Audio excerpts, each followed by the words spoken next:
from an undisclosed location in the Great Western Desert in the land of the free and autonomous Native American people.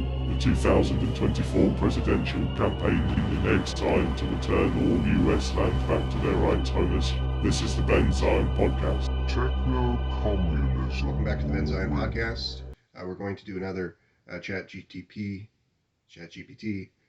Welcome back to the Ben Zion Podcast. We're going to do another ChatGPT focused episode. And I am very excited to discuss some of these things because I learned some new things about this natural language processing product. And as I've said on a few of the shows before, this series and this episode should not be taken as an endorsement of OpenAI or ChatGPT. As I mentioned, open source ChatGPT modeled a company failed, or is announcing that they're having and maybe in the process of dissolving the company. This is a casualty of this kind of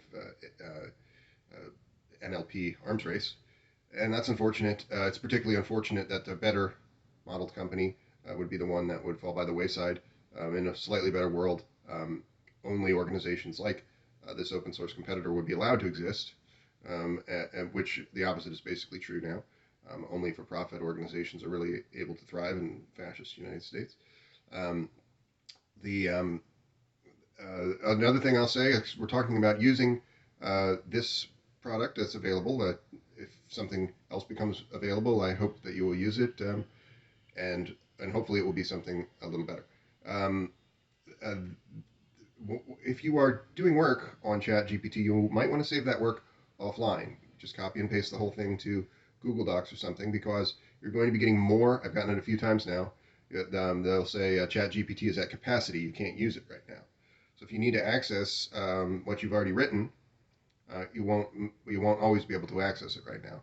And that's for people that are using the free. You have to log in, but it's free. Just within the last days, they've rolled out a premium service. It's pretty expensive. I think it's $20 a month. Is that so expensive? No, it adds up though, and most people are not gonna pay that. So the people that have the premium service have unlimited access, have apparently better product. Talk about a couple of things. I'm going to read some pretty fascinating ChatGPT prompts that I was able to generate. I knew that this could be done, but I hadn't done it, and it was kind of an interesting thing to see.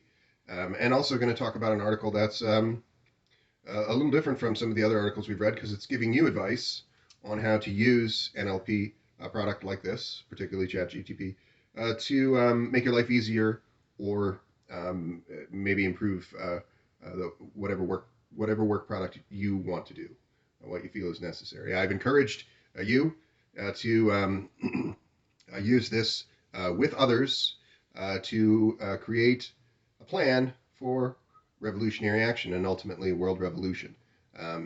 It can help you refine your thoughts in ways that you might not otherwise have the time to do.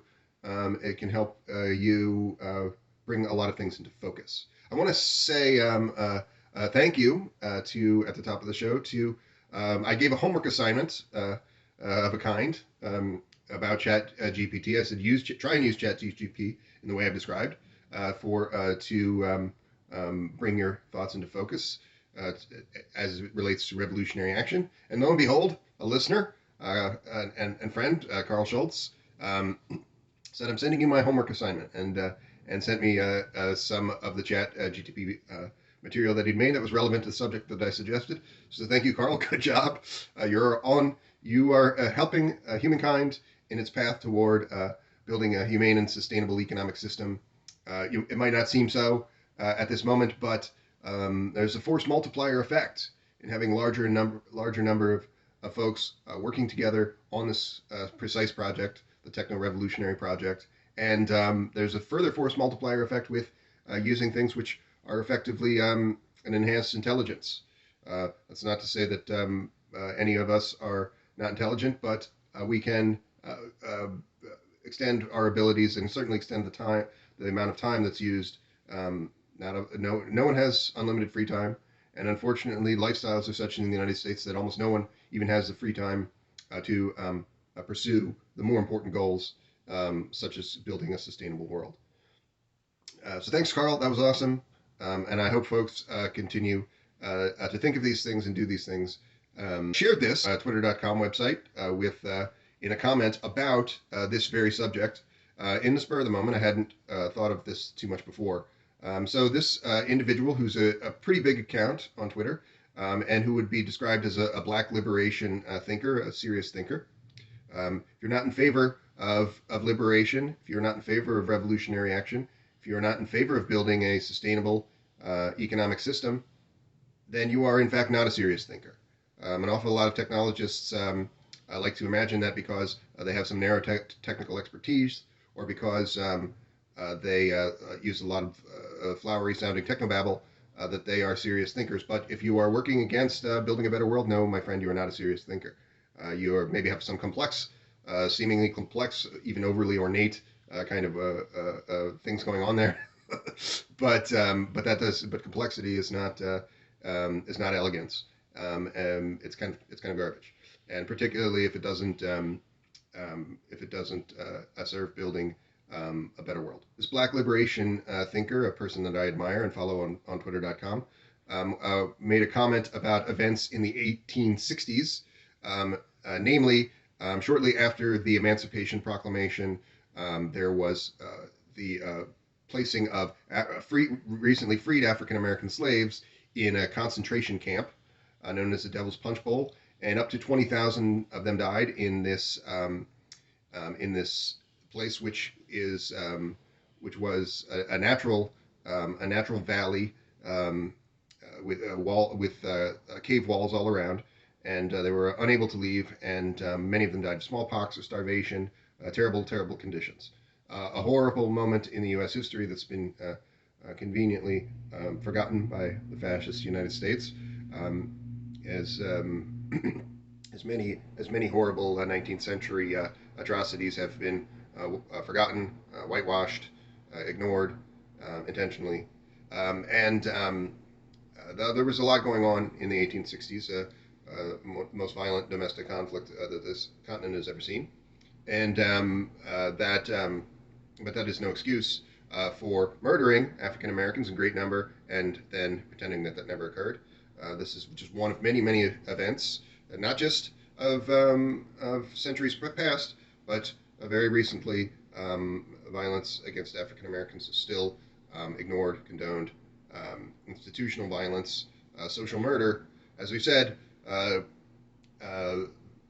reason that the capitalist class is against ordinary working people wearing masks, against basic interventions that any country with a functioning public health service would support, in the viral pathogen scenario, in the novel coronavirus situation. The reason that they're against those things is because they are in favor of genocide. They are in favor of social murder, as long as it doesn't blow back on them, as long as they're not exposed for their role in having done this. And this is in evidence. The lifespans of people of color have come down dramatically. In fact, in the last 3 years, the Native American population in the United States, their lifespans have dropped by 8 years. 8 years, nearly a decade. They've dropped. That is a horror film. If that were happening in another country, the United States would be demanding humanitarian aid. But this is by design in the U.S., and it's by design that it's ignored. So these are genocidal people, and this doesn't happen in a country with a public health service. It doesn't happen in a country that's run on principles of basic humanity.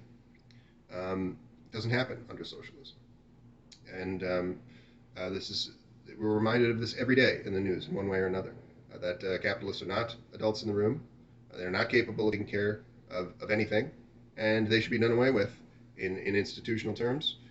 Whatever is necessary to see that our world survives, that's what must be done.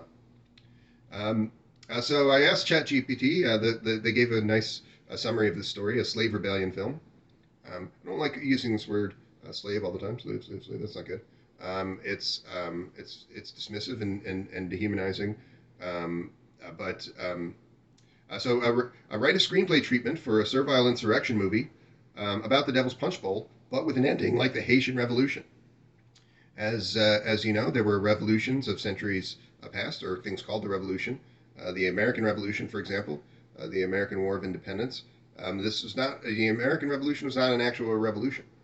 They were fighting to create a slave state, um, and so unfree people in a elitist, creating an elitist, and also creating an elitist set of institutions. How is this revolutionary? Absolutely was not. And that state grew into be history's worst offender, the history's most successful fascist state, the United States. Was it that at the time? No, it became that in the course of the 20th and now into the 21st century.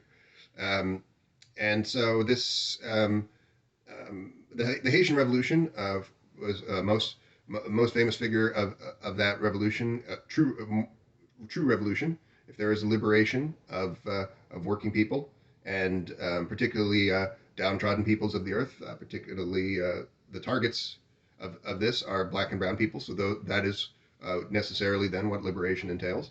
Was a man named Toussaint Louverture, a great figure in world history.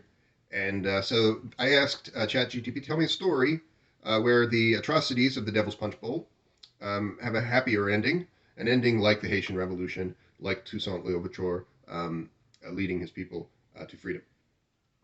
And they gave it a pretty direct title, the Devil's Punch Bowl. Title, The Devil's Punch Bowl, logline. In a brutal landscape of antebellum Mississippi, a group of slaves must navigate their way through the horrors of forced labor and violence while seeking to escape to freedom, inspired by the courage and tenacity of the Haitian Revolution. Synopsis, Act 1. We open on the Devil's Punch Bowl, a slave labor camp in Natchez, Mississippi. A group of slaves, including our protagonist, Sam, work in the sweltering heat under the watchful eye of their cruel overseer, Jim. We see the daily horrors of life on the plantation, including beatings, rape, and forced separations of families. Act 2. Sam meets and falls in love with Eva, another slave. They hatch a plan to escape to freedom and begin gathering information and resources. Along the way, they encounter other slaves who are also desperate to be free. Yeah, servile insurrection. Righteous servile insurrection. Together, they devise a plan to stage a rebellion and overthrow their captors. Do it. Act 3. The rebellion begins, and the slaves rise up against their oppressors. There is a brutal battle, and many are injured or killed, but the slaves emerge victorious. Inspired by the success of the Haitian Revolution, they declare their independence and establish a new society free from the shackles of slavery. As I asked ChatGPT, I wasn't specific enough, perhaps, to ChatGPT, because I should have asked them to model it on the Haitian Revolution, not to reference the Haitian Revolution. So this is happening in 1860s. The Haitian Revolution happened in the 1830s, and it also is the time when a great paranoia swept North America. There were servile insurrections of Denmark Vesey and Nat Turner, and these filled American fascists, American slave owners, with great trepidation. They were very fearful of this occurring, and it's no coincidence then that the Fugitive Slave Acts that turned chattel slavery from a brutal to a truly an even more horrific set of institutions occurred around this time. It's not the only reason, but I think it can be said to be a contributing factor. Paranoia, a desire to further oppress people to prevent this more righteous outcome. The epilogue. The film ends with a celebration of the new society and its leaders, including Sam and Eva. Devil's Punch Bowl is now a place of freedom and opportunity, and the former slaves have reclaimed their dignity and humanity. The film ends on a hopeful note with the message that even in the darkest of times, there is always hope for a brighter future. So ChatGPT didn't quite understand the assignment because they they didn't exactly tell a story about Haitian-style revolution overthrowing the U.S. They just kind of told more or less an expected slave narrative, with making passing reference to the Haitian Revolution as their inspiration, which would have been a realistic thing to occur. And then when I posted this on this individual's Twitter page, I don't know, it's 1,000 people have seen this material. My comments used to be seen by more people. before my other Twitter got banned, and before Twitter was intentionally kind of taken apart so that people wouldn't have as much reach. Um, increasingly so. Increasingly so. Um, I almost wanted to. I added this prompt and this entire story in a thread of maybe 8 tweets.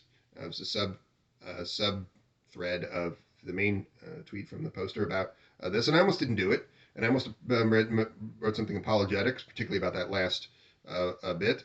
But I decided not to. Further, perhaps faux pas on my part. Is this is no comment in this at all. I just said this is a ChatGPT prompt. This was the prompt. This is the story that was produced. And then these eight comments. But on the 8 comments, which were listed under the main prompt, I included my own infographics unrelated to the content, which all relate to the techno-communist set of ideas. So all of these separate comments had something about why should I support techno-communism? What is techno-communism? How is all of the things that I share with people all over the place describing the artificial intelligence singularity and its closeness in time. And I hope that people didn't find that. I'm going to post this talk on that thread as well, so perhaps people can see my apology for that. No one expressed anger at me. No one expressed much of anything at all. A couple of people liked the original ChatGPT thing, and I think it's inspiring, even just to say this, that there could be this alternate history where a story about this alternate history where the fascist USA was overthrown. That would have been a true reconstruction of the United States instead of what is called Reconstruction, which was things like the Devil's Punch Bowl, all manner of things of this kind, and placing slave owners back into the center of affairs, paying them, not giving African Americans 40 acres and a mule or any such thing, paying the African Americans in violence and oppression, paying the slave owners for their lost property, as it was termed to then. A horrible way of saying this. And this is the defining feature of then the late 19th century and 20th and 21st century. Finding ways to create institutions that do violence to people of color, in this context, black folks, and doing it in ways that they were increasingly required to be plausible deniability. In the 21st century, I described a great many deaths of working black folks, working Native folks, working people of color, but the people in charge can say, well, this is an act of God. This is outside of our control. Millions of people dying of coronavirus, but that's of course not the case. There could be filtration systems in every building that would filter out these pathogens. There could be mask requirements. There could be a whole host of preventative measures. Lockdown conditions would have been lasted a short time if this had been done correctly. They didn't care. They said that they cared about the functioning of the economy, but of course that's not true. Many businesses were negatively impacted for a much longer time. There's been small businesses. Working people are squeezed between the sides. Meanwhile, billionaire wealth grew. They were able to consolidate wealth and power in the wake of this disaster. When there is blood on the streets, that's the time to invest, said a Rothschild scion. And that's precisely what the U.S. 21st century oligarchs have done. And that's precisely what they anticipated. And all of that. So all of these things are them lying about what their true intentions are, about what the real effects of these institutions are, and getting away with it because people accept these flimsiest of narratives rather than demanding that the better thing is done.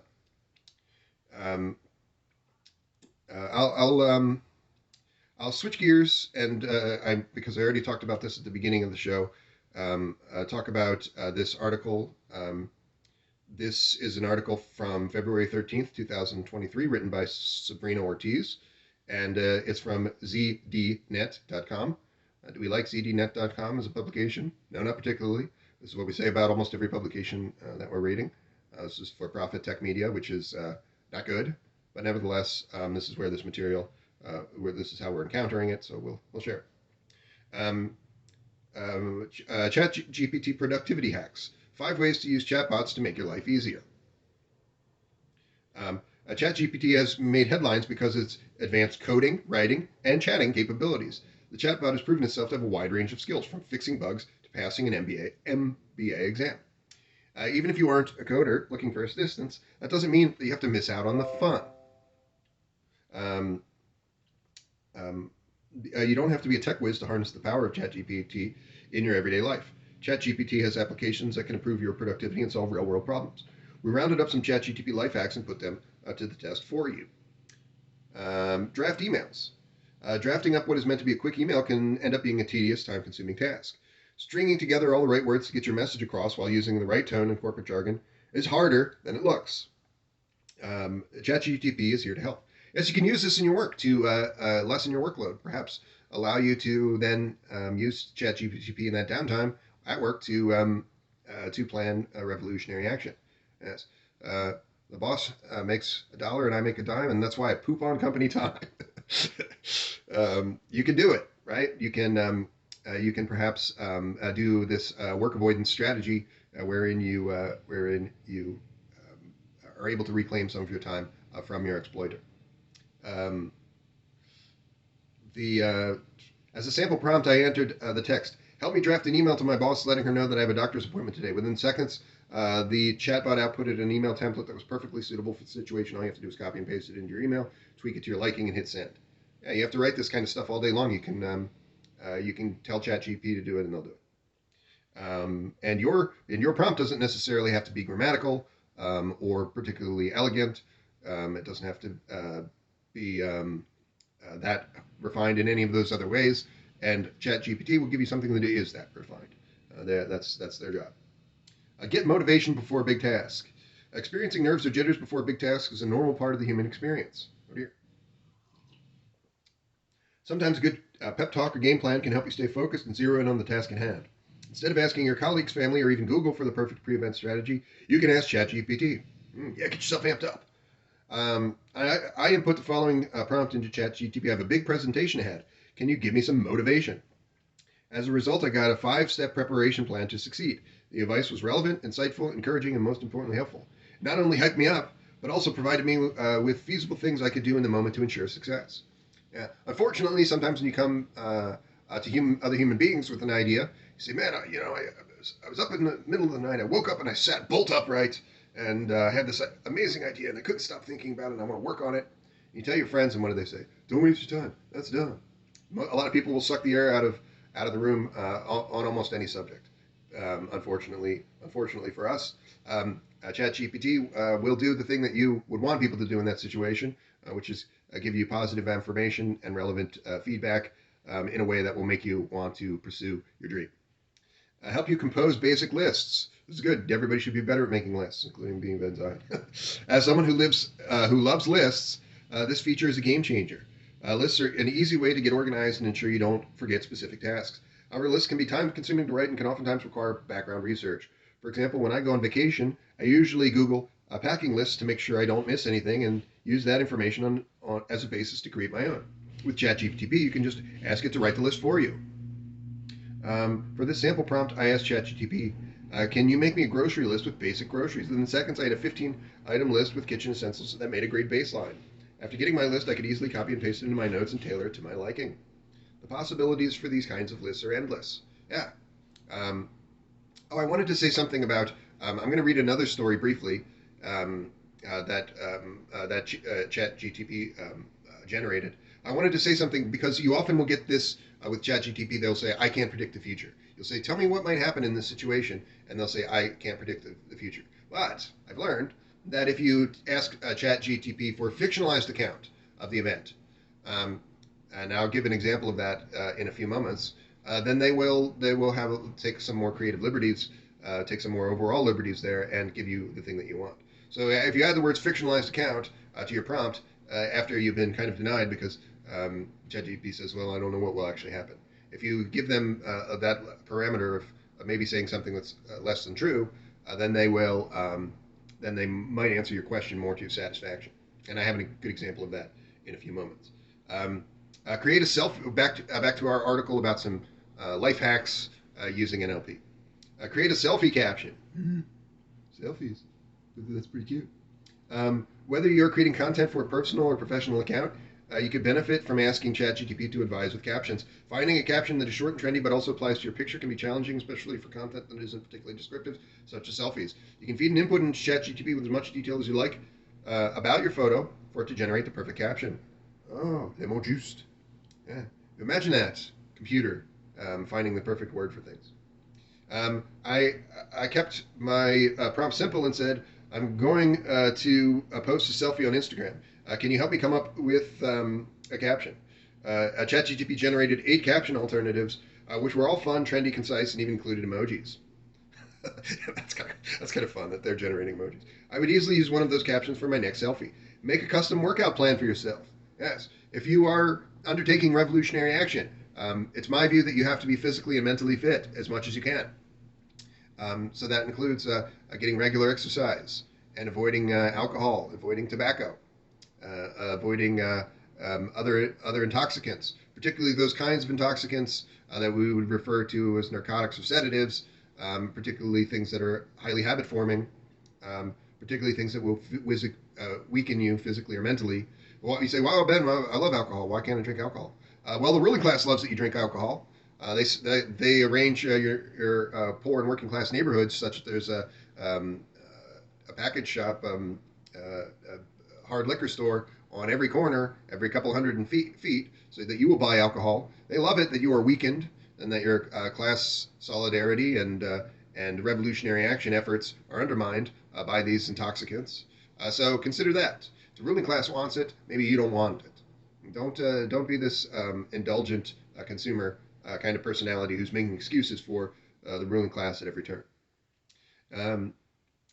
You can harness ChatGPT's abilities to improve your physical health too. If you are looking for a workout plan tailored to your specific needs, ChatGPT can make that happen for you. All you have to do is tell ChatGPT as much detail about what you're looking for in a workout, and it will generate it. I told it I wanted a treadmill workout to improve my running stamina and generate a list of 5 different workouts I could try. The bot even includes advice for you to get your desired results, such as warming up and increasing workouts gradually. I was excited in the last few days because I thought that I had found a racquetball partner. This person was somebody that I started talking to, and they're a couple years younger than me, more of a sporty kind of person than myself, engaging in other athletics and had played racquetball. And I thought, okay, I can maybe find a partner that I can meet up with every week at the public courts nearby and start to get some exercise. I'm concerned that I'm getting older and not getting enough exercise. I'm concerned that the athleticism of my youth, if I do not reclaim it now, that it will be that I will never have that kind of athleticism again. And it's not that I don't get exercise. I ride a bicycle every day. I'm quite physically active, but it's not quite the same as a hard aerobic activity on a regular basis. And this person had said that we would try this, but some other the scheduling details and so forth. And now it looks like perhaps we might not. So I was a little disappointed. So perhaps I'll ask ChatGPT to help me put together a workout plan for finding an exercise partner in my area. That might be my next prompt, in fact.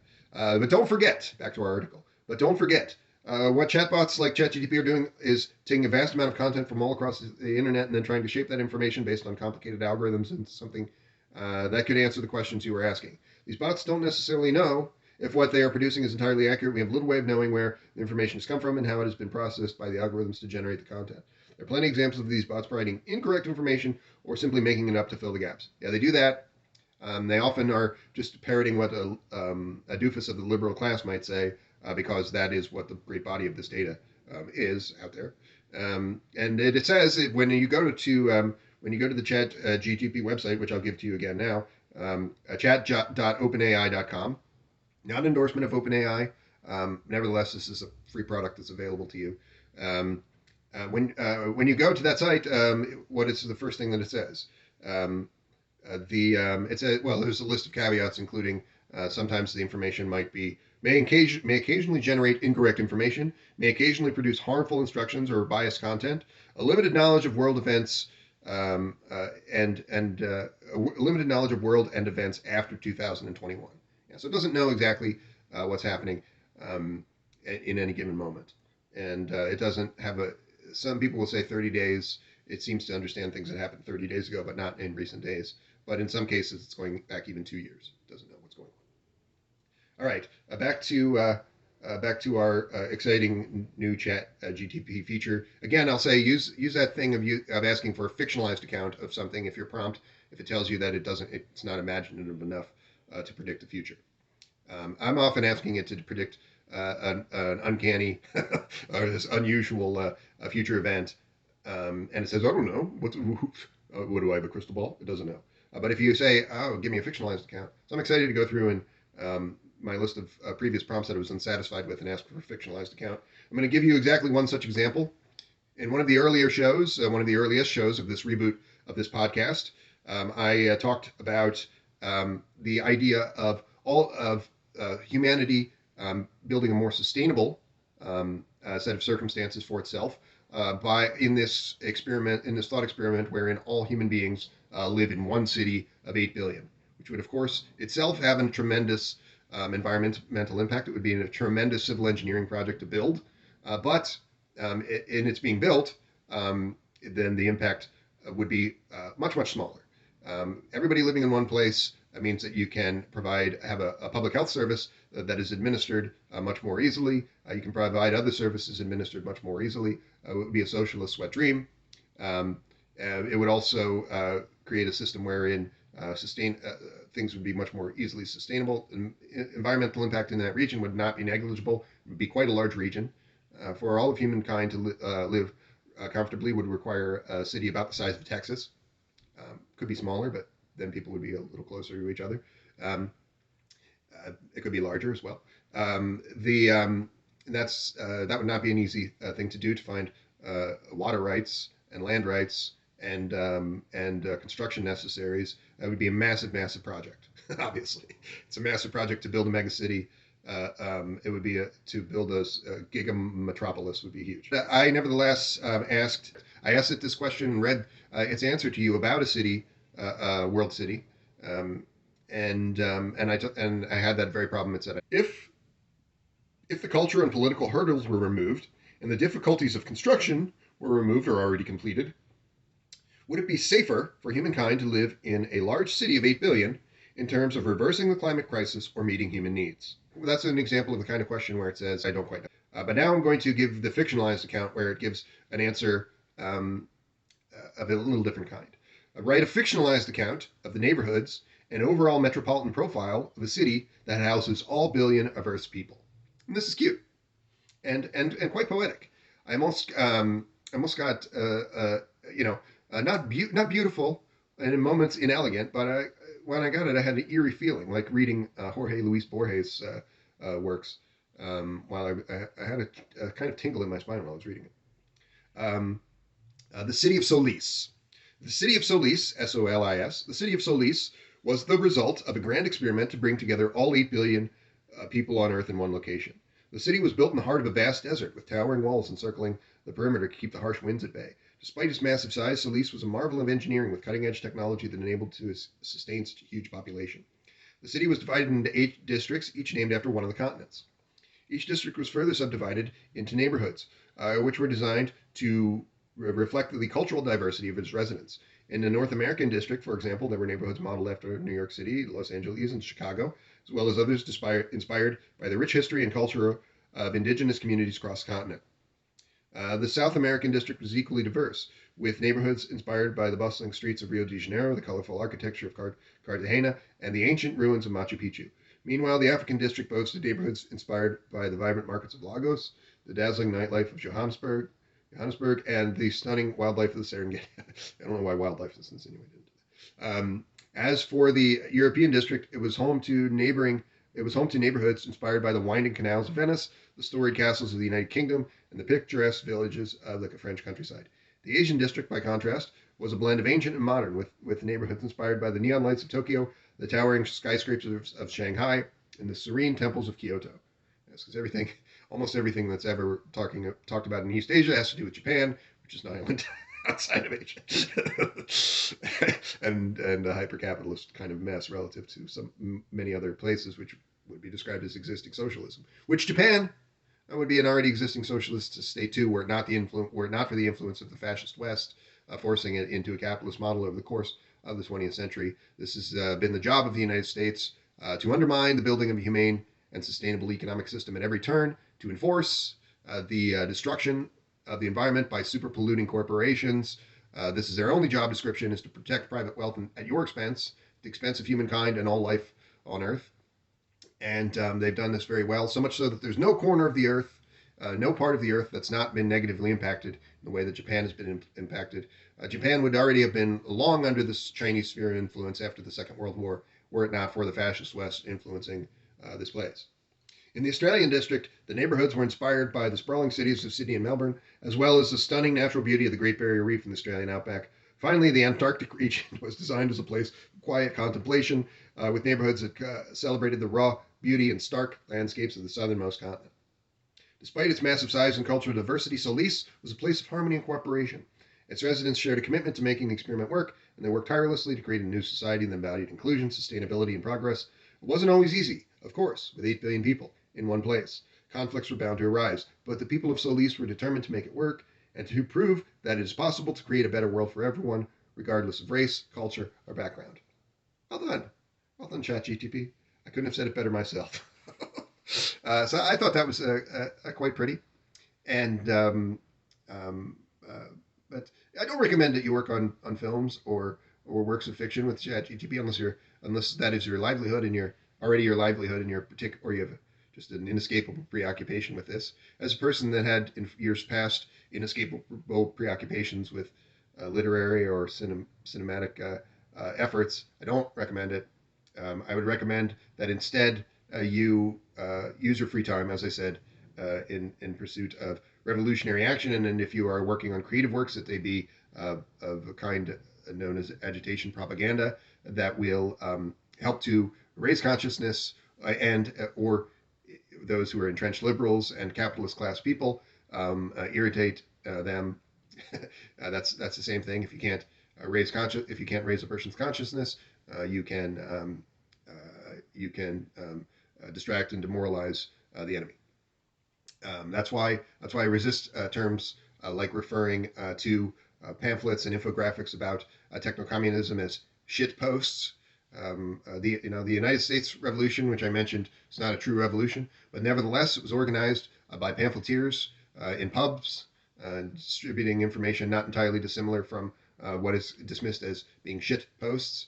Further, irritating people of the capitalist class or liberal class online are referred to as trolls, but these people are in fact doing a better class of work than almost anyone alive, because people who are praised for their work are people who are engaging with consumerist institutions, engaging with otherwise unhealthy and hyper-capitalist foolishness, and these people are regarded as great people. Their faces are on the covers of magazines and so forth, but they're not great people. And this structuring of society is such that very few of us have the option to do the right thing. We are strongly discouraged to do the wrong thing. But the people who are being described by the same system as cringy or shit posters or trolls are in fact really among the only people who are attempting to do the right thing in the cases. Now a lot of people who are called trolls literally just people who are annoying people to no real end. So don't do that. May have been guilty of that in the past.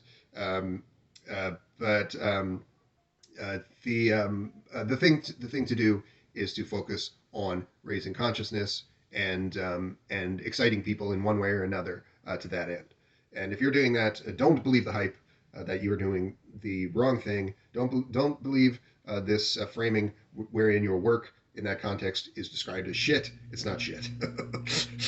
This is your daily affirmation, not coming from ChatGPT, coming from your friend Ben Zion, your immortal comrade to techno revolution and beyond. I'll see you on the next program.